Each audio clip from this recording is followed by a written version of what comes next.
આદિવાસી પરિવાર મજૂર સંગઠનમાંથી. તો અત્યારે ગુજરાતની અંદરમાં એક સંગઠન બન્યું છે. કયું સંગઠન બન્યું છે કોઈને ખબર છે? આદિવાસી પરિવાર મજૂર સંગઠન. તો અત્યારે ગુજરાતની અંદરમાં આદિવાસી પરિવાર રાત દી મહેનત કરે છે. અત્યારે એમાં ખાસ દિનેશભાઈ મીનામાં એમપી થી અહીંયા આપણા હાટું આવે ને, કેમ કે ભાઈ આપણો સમાજ અત્યારે મુશ્કેલીમાં પડ્યો છે. કારણ કે અત્યારે ગુજરાતની અંદરમાં અતિવૃષ્ટિને કારણે આપણા બધી ફસલ ખરાબ થઈ છે. એની વાએ અત્યારે રાત દી મહેનત કરે છે આદિવાસી પરિવાર. તો મારું કહેવાનું એટલું છે કે ભાઈ સરકાર ખેડૂત લોકોને 10 કરોડથી વધારે એને મુઆવજો મળે છે, તો આપણે માંથી 25 કે 30% આપણે મળવું જોઈએ કે ના મળવું જોઈએ? અને બીજી વાત મારે એ કહેવાની છે કે આપણે સમાજમાં 2-3 ખામી છે. કઈ ખામી છે તમને ખ્યાલ તો હશે જ છે? ખ્યાલ હું જ બતાવી દઉં. એમાં ભાઈ આપણે પહેલા તો આપણે છોકરાઓને આપણે ભણાવવા જોઈએ. આપણામાં આપણે ભણાવવું જરૂરી, ભણતર ઓછું છે આપણામાં. ખરેખર છે કે નહીં? આપણે છોકરાઓને ભણવા જોઈએ કે નહીં?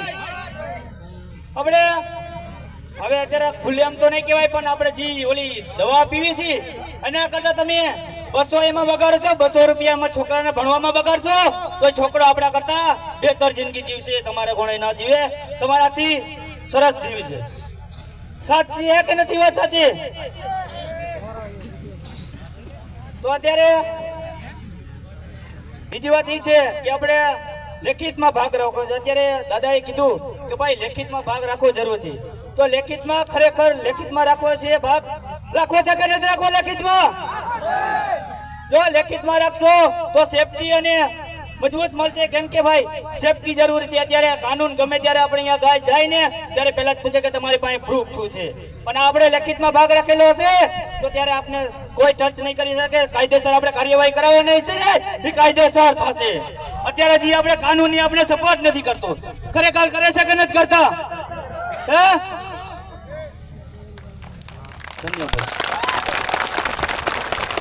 તો જયારે આપણે નાના મોટો કેસ લઈને આપણે ગમે ત્યાં જાય ત્યારે આપણે પોલીસ વાળા આપણે કઈ સપોર્ટ નથી કરતા, કે છે કે ભાઈ તમારી પાસે પ્રૂફ શું છે. તો પહેલા આપણે લેખિતમાં ભાગ રાખવો જરૂરી છે. તો આપણે બેક નારા લઈને ટાઈમ બહુ ઓછો છે એટલે બેક નારા બોલાવવું જોઈએ, યાર બોલજો. જય દ્વારકા નારો હે, ભારત દેશ હમારા હે.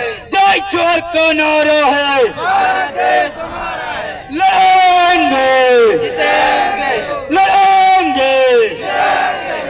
जय द्वारका नारा है, भारत देश हमारा है. जोहार.